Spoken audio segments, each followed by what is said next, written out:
여기 이 슐로모 샌드 교수는 현재 이스라엘의 텔아비브 대학교에서 유럽 근현대사를 가르치고 있는 역사 교수입니다.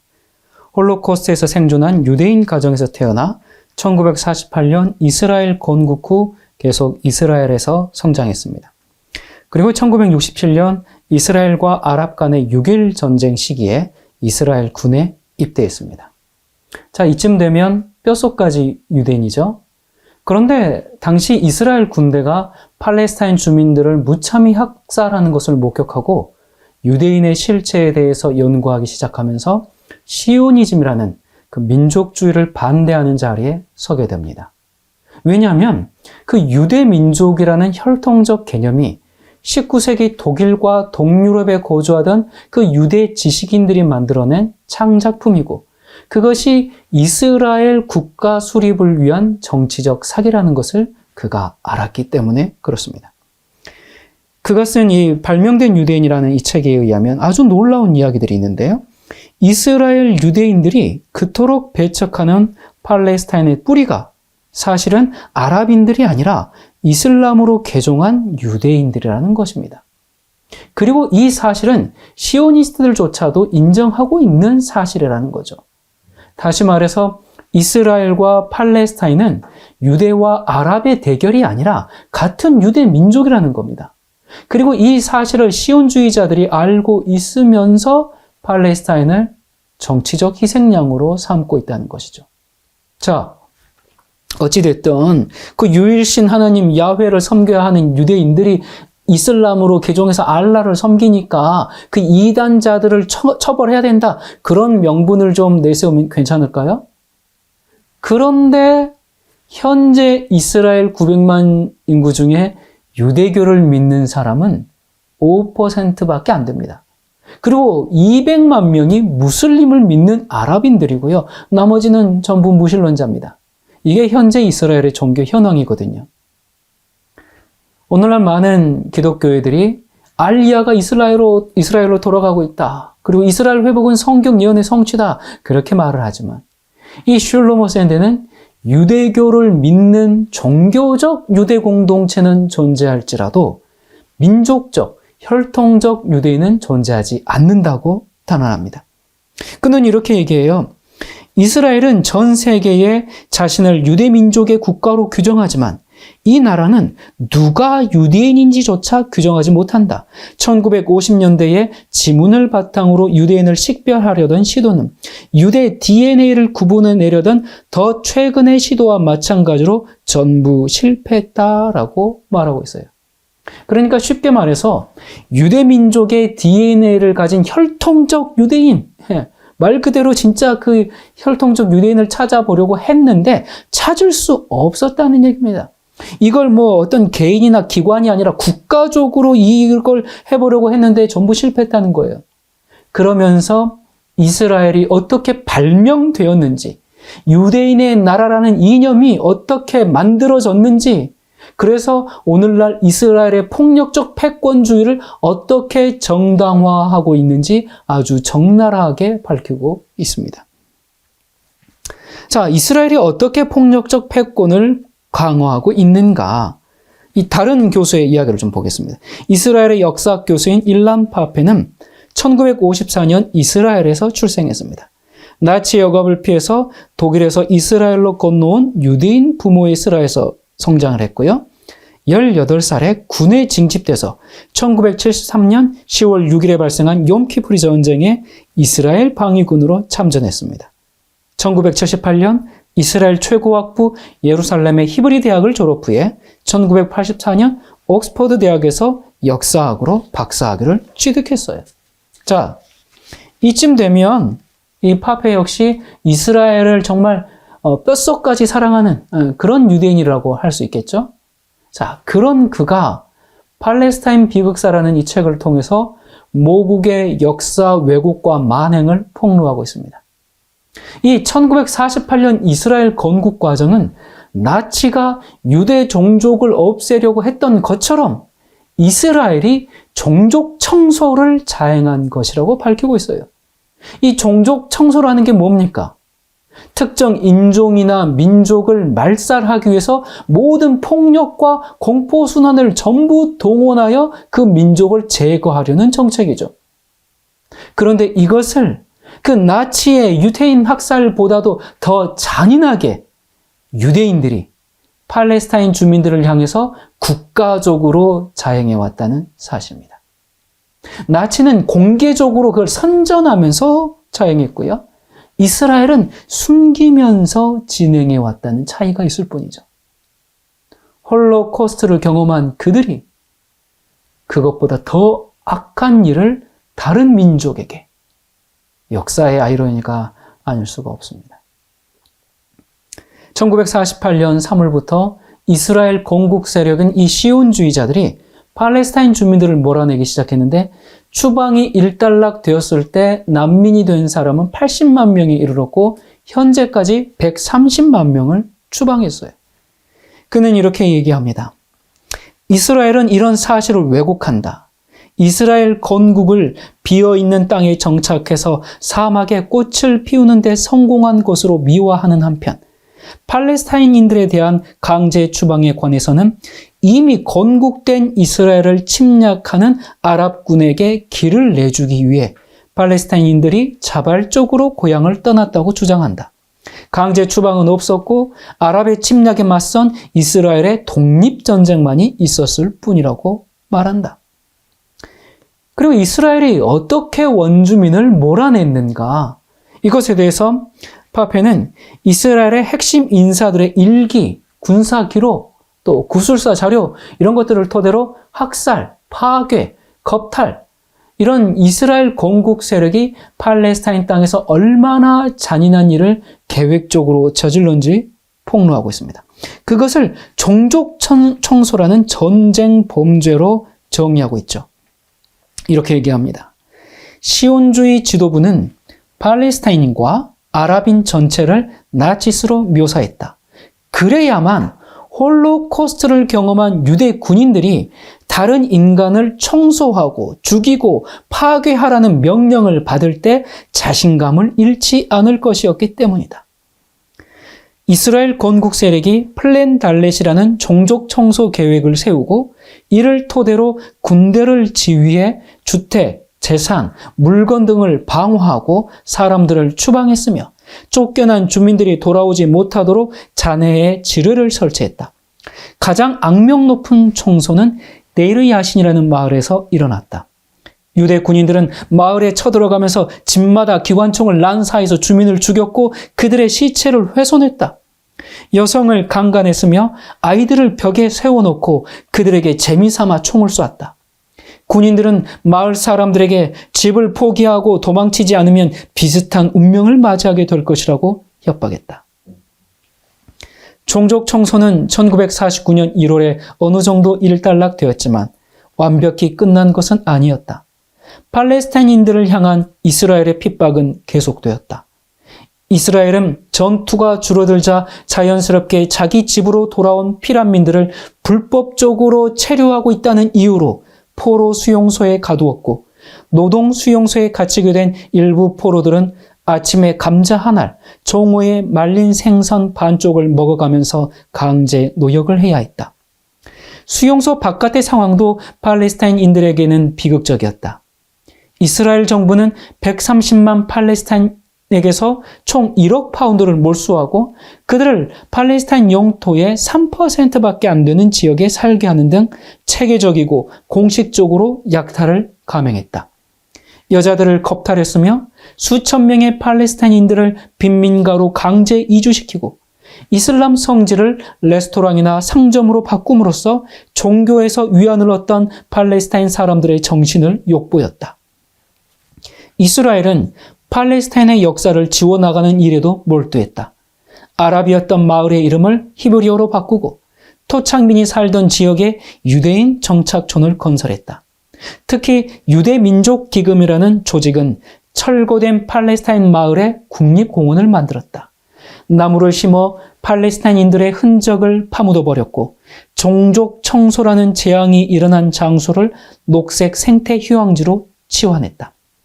이처럼 역사를 의도적으로 지워버렸다 할지라도 이스라엘의 휴양공원 아래 묻혀있는 마을들의 운명은 한때 그곳에 살았던, 그리고 지금도 난민 수용소와 머나먼 디아스포라 공동체에 살고 있는 팔레스타인 가족들의 미래와 밀접하게 연결된다. 이 팔레스타인 사람들이 이런 형편에 있다 보니까 팔레스타인 해방기구를 세워서 독립전쟁을 위한 테러를 일삼게 되었죠. 근데 이스라엘은 역시 또 강경 진압을 하고 테러하고 진압하고 이런 관계를 계속 지속해 오다가 우리 그만 싸우자, 우리 좀 평화롭게 살자. 1993년에 피에로 의장 아라파트하고 이스라엘 라빈 총리가 그 빌 클린턴의 중재로 노르웨이 오슬로에서 평화협정을 맺게 되지 않습니까? 얼마나 좋아요. 이 협정이 유지되었으면 평화로운 중동을 우리가 볼 수 있었겠죠. 사실 하나님께서 세우신 나라라면 처음부터 평화적으로 건국했어야 마땅하죠. 주님의 나라는 샬롬의 나라 아닙니까? 그런데 드디어 전쟁과 테러가 끝이 나고 이스라엘과 팔레스타인의 평화가 오는 것인가 하는 기대가 넘칠 때 누구는 싫어했어요? 이스라엘을 건국한, 이스라엘을 세운 그 시온주의는 싫어했어요. 그래서 무슨 일이 벌어져요? 평화협정을 진행한 이스라엘의 라빈 총리가 시온주의 손에 암살당하지 않습니까? 그 팔레스타인 주민들을 다 몰아내야 되는데 그들의 거주권을 인정했다는 사실 때문에 참 악해요. 악합니다. 그리고 나서 후임 총리가 누가 됐어요? 네타냐후. 그런데 네타냐후는 라빈 총리가 암살당하기 전에 평화협정을 맺은 그 라빈 총리의 모의 장례식 시위를 주도하는 등 아주 극우 강경파를 이끌었습니다. 그래서 사실 라빈 총리의 암살은 네타냐후의 지시나 다름없는 그런 사건이었죠. 네타냐후가 취임했고, 그리고 취임하자마자 오슬로 협정 무효를 선언했고요. 내각을 전부 극우 시온주의로 끓인 다음에 지금까지 오고 있죠. 자, 이런 사람들이 득세하는 이스라엘에서 이 파페의 진실을 밝히는 행동이 얼마나 어려웠겠습니까? 수많은 탄압과 수차례 살해 협박을 받고 결국에는 자국에서 쫓겨나서 영국으로 망명할 수밖에 없었고, 하지만 지금도 양심을 타협하지 않고 이스라엘의 그 비윤리적인 행위를 밝히는 학자로서 활동을 하고 있죠. 그는 이렇게 얘기합니다. 나는 식민화, 추방, 점령을 당한 사람들을 악마시하고 그들을 식민화, 추방, 점령한 바로 그 사람들을 미화하는 현실을 뒤바꾸기 위해서는 훨씬 더 많은 노력이 필요하다는 점을 잘 안다. 역사는 항상 승자의 편에서 기록되지 않습니까? 더군다나 이 세계의 금융을 유대인들이 쥐락펴락하고 있지 않습니까? 그래서인지 파페는 이렇게 더 얘기합니다. 어느 나라 역사책에도 이스라엘의 만행이 기록되지 않고 이스라엘과 팔레스타인의 갈등을 해결하려는 모든 외교적 노력이 철저하게 방해를 받고 있다. 나는 2차 세계대전 이후 세계사를 샅샅이 훑으면서 이런 성격의 사례와 이런 식의 운명을 찾으려고 애를 썼지만 헛수고였다. 시온주의 사상가들은 자신들의 기획을 실현하기 위해 성경에 나오는 영토의 소유권을 주장했고 새로운 민족주의 운동의 요람으로 이 영토를 재창조, 아니 재발명했다라고 말합니다. 현재 이스라엘과 팔레스타인의 분쟁을 바라보고 있으면 참 답답하죠. 국제사회도 어떻게 해야 될지 손을 못 대고 있고. 그런데 문제 해결의 그 시작은 어디서부터 시작해야 될까요? 우리도 경험했지 않습니까? 과거사에 대한 철저한 자기 반성부터 시작해야 문제가 풀어지는 것 아니겠습니까? 독일이 위대한 이유는 그 나치즘에 대한 철저한 반성을 말뿐 아니라 지금까지 행동으로 보여주고 있기 때문이 아닙니까? 그래서 나치즘에 대한 그 아픈 상처가 계속 곪고 썩는 게 아니라 치유될 수 있는 것 아닙니까?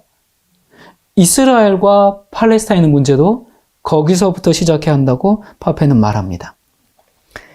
팔레스타인 사람들은 다시 고향으로 돌아가 살기를 원한다. 반면 이스라엘은 난민 문제나 팔레스타인들의 귀한 요구를 일고의 가치도 없는 것으로 여기고 기각해버린다. 귀환을 허용한다는 것은 이스라엘이 가해자라는 사실을 인정하는 꼴이 되어 결국 역사적으로 비난을 받게 될 뿐만 아니라 이스라엘 건국의 도덕적 정당성에 관한 근본적인 문제를 발생시키기 때문이다. 따라서 이스라엘에게는 종족 청소를 부정하는 강력한 메커니즘을 유지하는 게 매우 중요하다. 그들이 줄곧 자신들이 팔레스타인 위임 통치령 지역에서 독립적인 민족 국가를 세웠던 과정을 사막의 꽃을 피웠다는 신화로 포장하는 이유다. 하지만 팔레스타인인들에게 1948년은 아직까지도 지속되고 있는 이스라엘 팔레스타인 분쟁의 핵심이다. 그때 저질러진 악행을 바로 잡아야만 이 지역의 분쟁을 종식시킬 수 있다. 파페는 이 중동 이 팔레스타인 땅의 평화를 위해서 이스라엘이 저질렀던 범죄를 인정하고 그동안의 역사 왜곡을 바로 잡아야 한다고 말합니다. 하지만 그것으로는 부족하죠.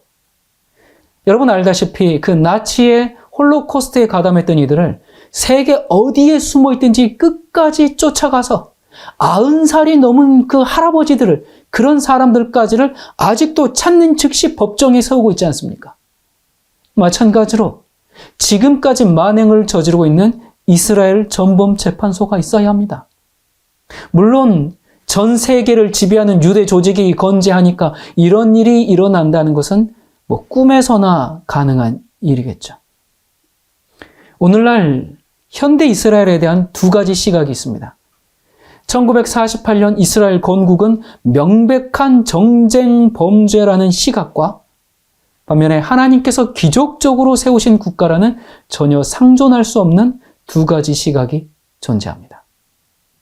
자, 여러분 이쯤 되면 지성 있는 그리스도인이라면, 양심 있는 하나님을 믿는 사람이라면 생각이라는 걸 한번 해봐야 하지 않을까요? 하나님께서 전쟁 범죄를 통해서 국가를 설립하실까요? 여기 6.1 전쟁의 영웅이라 불리는 그 이스라엘군 참모총장 모셰다는 이렇게 연설을 했습니다. 우리가 이스라엘을 건국하면서 총칼로 몰아낸 팔레스타인 난민들에게는 다른 선택이 없다. 고향을 강제로 빼앗기고 부모 형제가 죽음당한 팔레스타인인들의 증오를 우리는 직시해야 한다. 우리가 한눈 팔고 마음을 놓는 순간 팔레스타인인들은 우리가 만든 증오에 불타 우리를 죽이고 말 것이다. 그들의 증오와 복수를 억누르고 우리의 생존을 지키기 위해 우리는 더욱 강한 무력으로 팔레스타인 사람들을 짓눌러야 한다. 그래서 이스라엘은 전쟁이 아니라 학살을 했죠. 당시 군인들은 팔레스타인 주민 275명을 벽에 일렬로 세운 뒤 기관총으로 난사해서 살해했고요. 또 이런 유사한 학살들은 여러 차례 계속 발생했죠. 기독교인들은 그 6.1 전쟁은 하나님께서 친히 하신 전쟁이다라고 환호할 때 그 전쟁을 지휘했던 지휘관은 이렇게 말을 했습니다. 여러분이 인간이 망각의 동물이라고는 하지만 불과 몇 년 전에 홀로코스트로 가족과 그 친구들의 희생을 겪은 사람들이라고는 믿을 수 없을 만큼 냉정하고 체계적으로 종족 청소가 진행이 된 겁니다. 이것이 하나님께서 승리하신 전쟁입니까? 하나님께서 젖과 꿀이 흐르는 그 가나안 땅을 강제로 빼앗아서, 학살로 빼앗아서 현대 이스라엘에게 선물로 주신 것입니까? 인종 청소로 빼앗아서 이스라엘의 건국 신화는 그렇다라고 그렇게 포장하고 있습니다. 그래서 그들은 그때처럼 지금도 변함없이 여전히 더욱 강하게 팔레스타인 주민들을 없애야 한다, 짓눌러야 한다 라고만 얘기를 하고 있습니다. 여기 팔레스타인 가자지구 비망록은 이 저자가 전군 기자처럼 팔레스타인 현장을 취재하면서 이스라엘 군의 가자 주민 학살 사건을 다룬 내용입니다.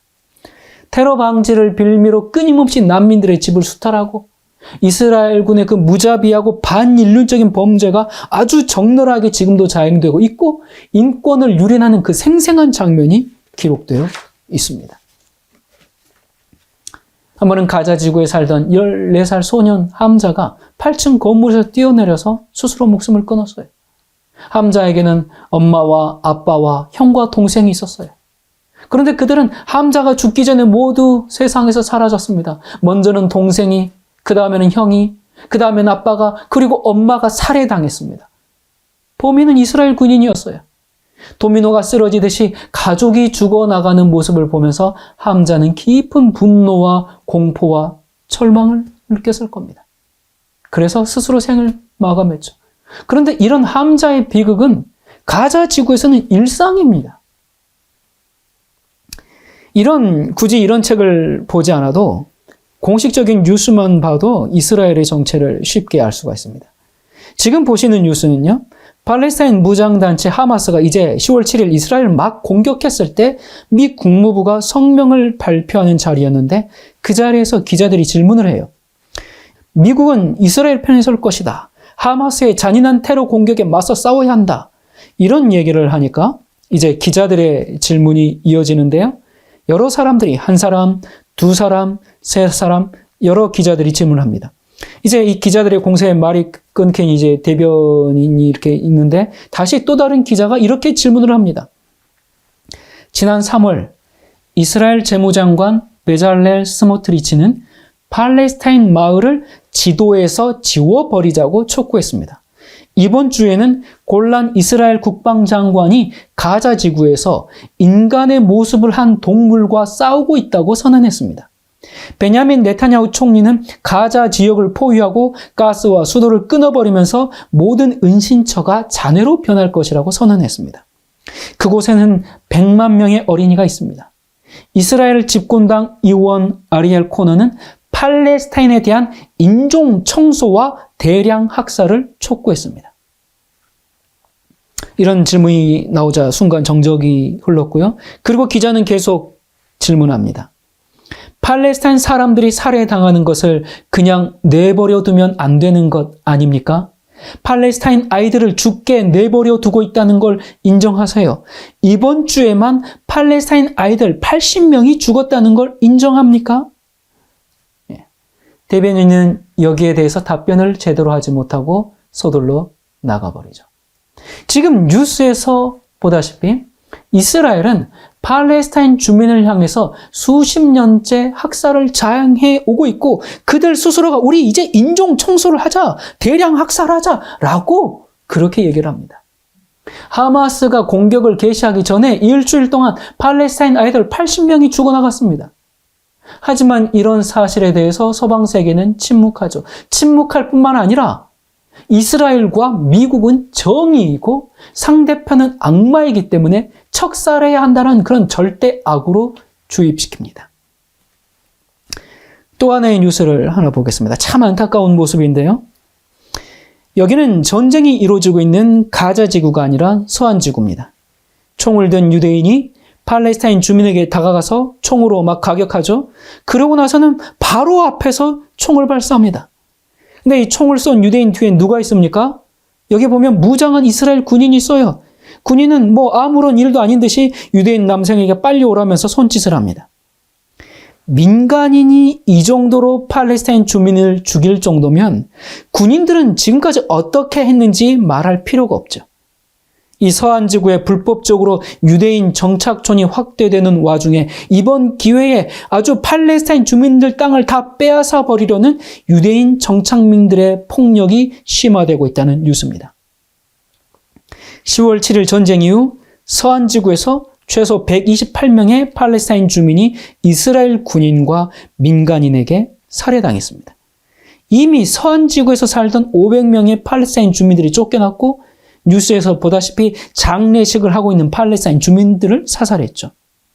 이 서한 지구 유대인들은 면죄부를 받은 양 만행을 저지르고 있고 이곳은 무법천지가 되었다는 소식입니다. 그런데 이스라엘 정부는 어떻게 해요? 오히려 유대 정착민들에게 무기를 지급하면서 폭력을 부추기고 팔레스타인 사람들을 몰아내도록 독려하고 있다는 것입니다. 여러분, 이스라엘은 팔레스타인 사람들의 가슴에 증오를 계속 심어주고 있죠.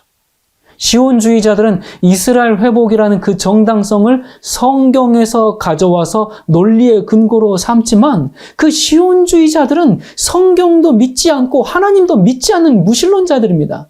자신들의 국가를 세우기 위해서 성경을 이용하고 있는 것뿐이죠. 여러분, 세계에서 가장 잔인한 극장이라고 불리는 곳이 있습니다. 어디에 있는지 아십니까? 이스라엘에 있습니다. 그게 무슨 말인가? 여기 스데로 시네마. 지금 보는 사진은 이스라엘에서 가자 지구를 향해서 미사일 폭격을 하는데 그 광경을 영화 구경하듯이 언덕 위에 앉아서 맥주를 마시고 환호성을 지르고 불꽃놀이 쇼를 구경합니다. 폭격 맞은 팔레스타인 사람들은 여기는 어린이를 비롯해서 수많은 민간인들이 다 죽어나가고 있는데 이건 이번 전쟁의 보복 공격이 아니고 전부터 늘상 이스라엘이 해왔던 일입니다. 이번에 하마스가 이스라엘을 지상으로 침투해 들어왔지 않습니까? 그래서 민간인을 공격한 마을이 바로 여기 스데롯이었습니다. 팔레스타인과 이스라엘 양측 모두 서로 수십 년째 테러와 학살을 자행해 오고 있습니다. 여러분, 이러한 행위들은 모두 악한 행위들입니다. 어느 편 할 것 없이 잘못된 거예요. 여기 어디에 정의가 있고 양심이 있고 진리가 있습니까? 양측 모두 끔찍한 만행과 범죄일 뿐이에요. 그것이 팔레스타인에 살기 위한 몸부림이든 이스라엘에 뺏기 위한 욕심이든 이유가 무엇이든지 이런 방식의 전쟁과 테러는 용납되어서는 안 됩니다. 여기 뉴스에 보면 현재까지 가자 지구에서 8,000명이 사망했고 곧 10,000명 넘는다 그래요. 또 여러분이 이 영상을 볼 때쯤이면 더 넘었겠죠. 그런데 10명 중 7명은 어린이와 여성이라는 겁니다. 불과 3주 동안 가자에서 죽은 어린 아이들이 세계 전체의 분쟁 지역에서 죽은 아이들의 숫자보다 많다고 합니다. 그런데 여기 보니까 이스라엘은 아랑곳하지 않고 오히려 뭐라고 합니까? 이 네타냐후가 지금 이제 뭐라고 합니까? 여러분, 성경에는 평화의 때와 전쟁의 때가 있습니다. 지금은 전쟁할 때입니다.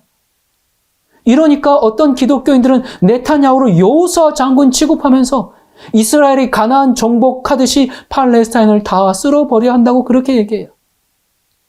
그러한 기독교의 지지와 서구 세력의 인정 때문에 이스라엘은 이토록 잔인한 짓을 하면서도 이게 뭐가 문제야? 우리는 신의 계시를 받은 민족이야. 그러면서 자신의 행동을 당연시 해오고 있습니다.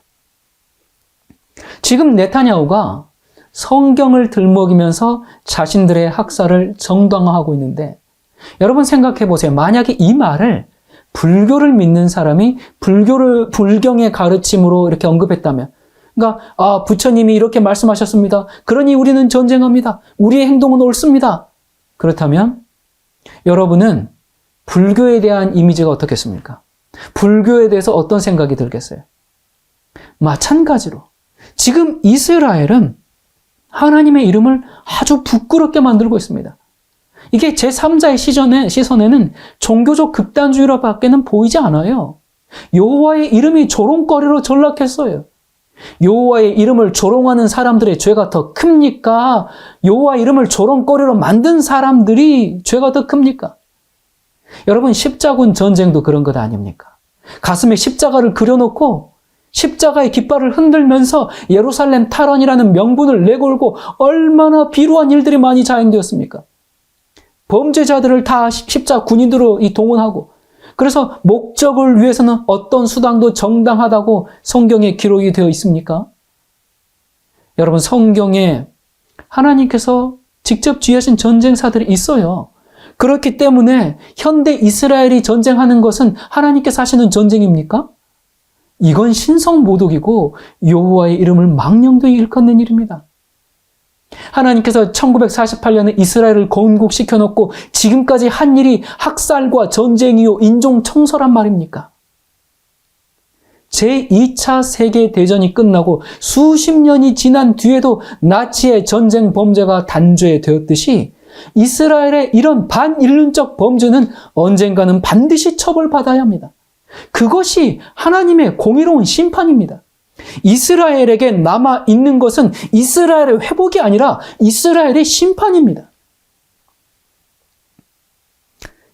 세대주의 예언을 믿고 이스라엘 회복을 지금 부지런히 선포하고 있는 교회에서 유튜브에 이런 글을 올렸습니다.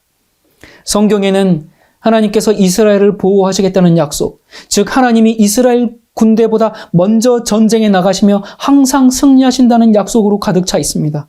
이스라엘은 우리 역사상 가장 큰 존재 위협에 직면해 있습니다. 우리는 이스라엘의 적들이 무기를 버리고 목숨을 걸고 도망갈 수 있도록 강력하고 가시적인 방법으로 하나님의 손을 움직이기 위해 하나님의 초자연적인 개입이 시급히 필요합니다. 그러면서 전쟁 이스라엘 후원 국민은행 이렇게 계좌를 안냈더라고요. 사람들은 이런 댓글들을 답니다. 여기 보면 네타냐후 총리에게 하나님께서 함께 하십니다.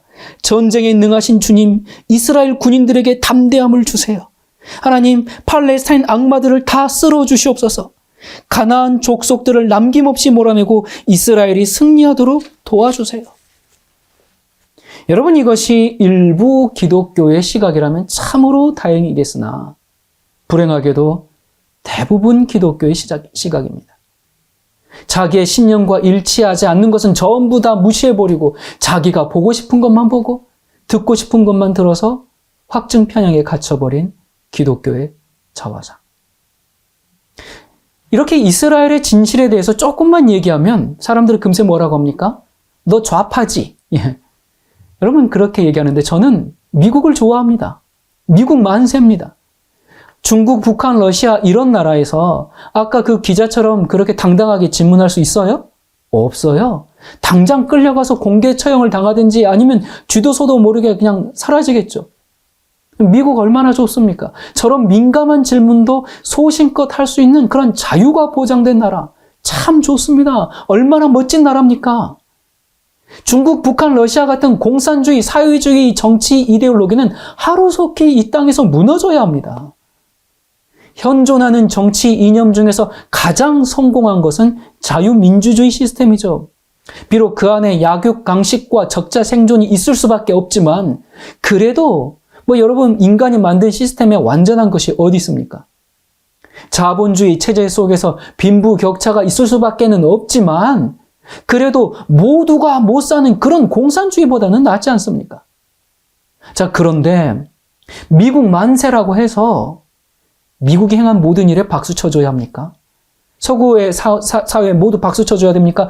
이슬람이 기독교 신념과 다르다고 해서 그 무슬림들까지 모두를 악마화하는 것이 하나님의 뜻일까요? 제가 사실 남의 나라 전쟁에 대해서 왈가왈부할 필요가 없습니다. 거기엔 자국의 이권과 철저한 계산에 다 움직여지는 것인데 괜히 거기에 감정을 소모할 필요가 없죠. 남의 나라 일 아닙니까? 그런데 제가 말씀드리고 싶은 것은 이스라엘은 마지막 시대 성경의 예언을 성취할 나라가 아니라는 사실을 말씀드리고 싶은 것입니다. 구약시대 바벨론 포로로 끌려갔던 이스라엘의 회복의 예언을 마지막 시대에 적용하는 것은 바른 성경의 이해가 아닙니다. 저의 이런 얘기가 기독교인들에게 인기가 없을 줄 압니다. 입에 담지 못할 거친 언어로 얼마나 비판하는지 모릅니다. 예수 그리스도의 모습과는 전혀 어울리지 않는 그건 종교적 맹신이고 그게 바로 현대 이스라엘을 지배하고 있는 정신 아닙니까? 그리고 그들은 2000년 전에도 예수님께 동일한 분노를 표출했어요. 그리고 자기들이 믿는 신념을 위해서 자기의 종교를 보호하기 위해서 예수님을 십자가에 못 박았죠. 그게 오늘날 현대 이스라엘과 오늘날 기독교를 지배하고 있는 정신 아닙니까? 지금 사탄이 이스라엘을 통해서 진리를 왜곡하고 세상을 속이고 있기 때문에 마지막 시대 참된 교회, 참된 그리스도인들은 뭘 해야 합니까? 어떤 의미에서 이스라엘과 싸워야 합니다. 그런데 이스라엘을 하나님께서 사용하신다고 생각하니까 얼마나 통탄스러운 일입니까? 제가 이스라엘과 싸워야 한다는 게 정치적 팔레스타인 편에 서야 한다, 그게 아닙니다. 저는 이슬람 좋아하지 않아요. 아랍 족속은 세상을 계속 시끄럽게 할 겁니다. 그들은 계속 테러와 전쟁을 일으키고 사탄은 이슬람을 통해서 자기의 활동을 계속할 겁니다. 그것이 성경의 예언이에요. 이슬람은 기독교를 정면으로 대적하고 이스라엘은 기독교를 속이고 있습니다. 방법은 다르지만 이들의 목적이 동일해요. 이슬람은 공개적으로 기독교를 칩니다. 그래서 이슬람 극단주의자들이 기독교인들을 참수한 영상을 인터넷에 올리고, 반면에 이스라엘은 미혹과 기만으로 기독교를 무너뜨리고 있어요. 그렇다면 같은 목적을 가지고 있는 이들의 뒤에는 같은 세력이 있겠죠? 결과가 수단을 정당화한다는 그런 신념을 가진 단체. 이스라엘과 팔레스타인의 이 전쟁은 단순히 영토 분쟁이 아니라 엘리트의 체스판에서 벌어지는 일들이죠.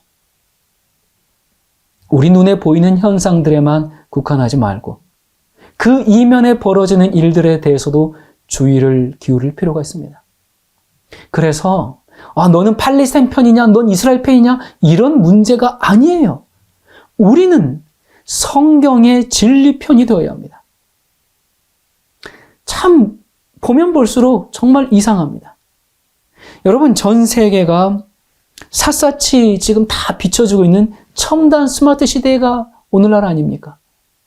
그런데 매일매일 버젓이 자행되고 있는 그 팔레스타인 난민들에 대한 이 잔인한 인종학살극이 어떻게 숨겨지고 있는 것일까요?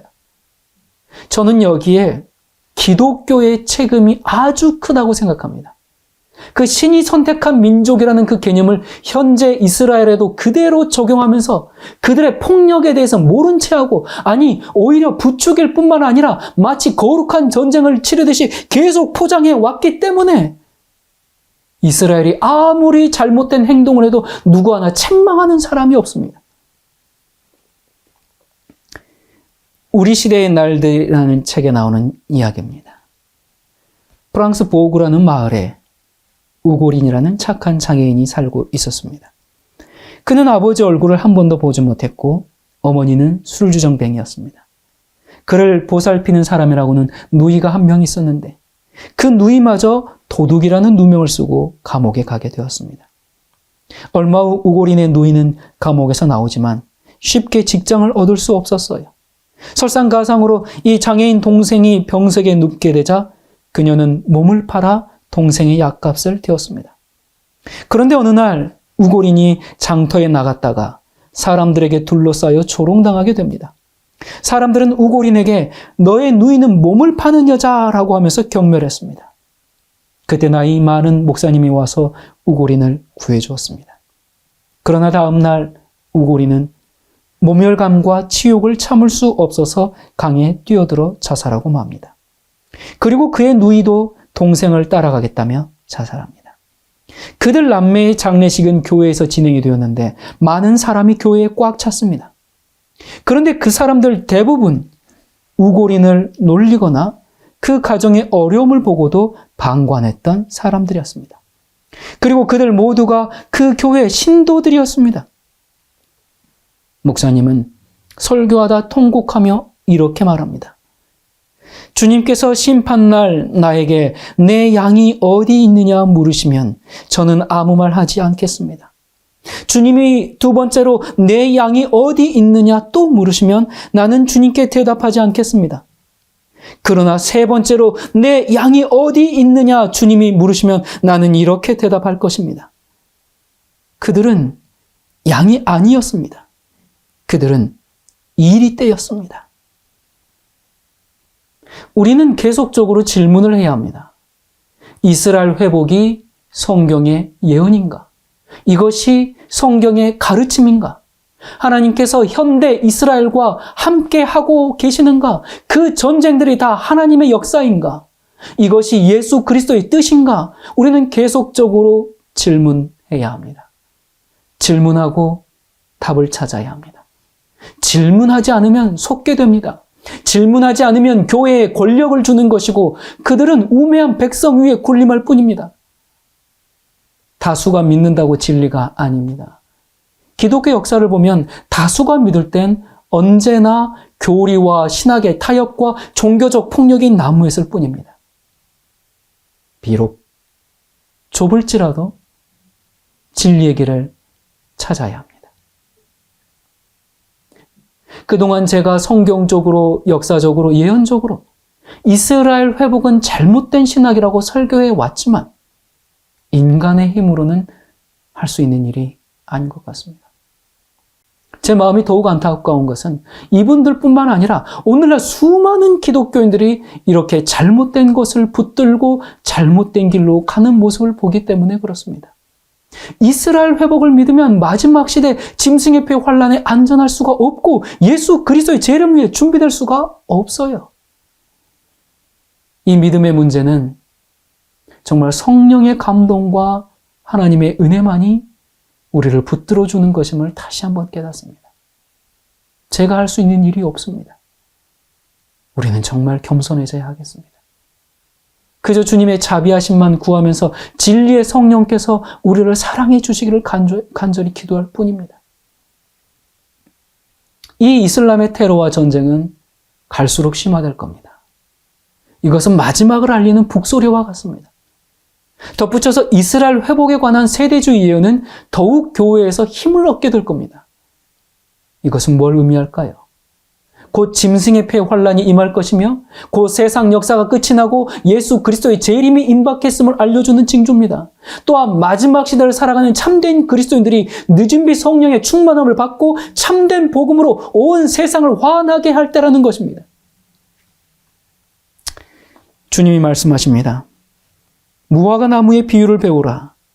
그 가지가 연하여 주고 잎사귀를 내면 여름이 가까운 줄을 아나니 이와 같이 너희도 이 모든 일을 보거든 인자가 가까이 곧 문 앞에 이른 줄 알라. 예수 그리스도의 재림을 눈앞에 두고 사탄이 택한 자까지도 미혹해 하려는 이 혼란스럽고 위험한 시기, 다음 시간에 하나님의 분명한 예언의 말씀을 더 나누도록 하겠습니다. 기도하겠습니다. 은혜로우신 하나님 아버지, 주님께서 이 땅의 역사를 마치시고 재림하실 때가 심히 가까웠음을 압니다. 이 마지막 시대에 온 세상을 속이고 있는 거대한 미혹에 빠지지 않도록 우리를 지켜주시옵소서. 우리의 마음을 청결케 하고 겸손케 하여서 주님의 순수한 진리의 말씀을 들을 수 있는 귀를 갖도록 도와주시옵소서. 오늘도 세상 곳곳에서 박해와 탄압 속에 있는 영혼들, 진리를 알지 못해 죽어가는 영혼들을 불쌍히 여기시고 그들에게 하나님의 진리의 빛이 전달되도록 은혜를 베풀어 주시옵소서. 어둠을 뚫고 다시 오실 예수 그리스도 이름으로 간절히 기도드립니다. 아멘.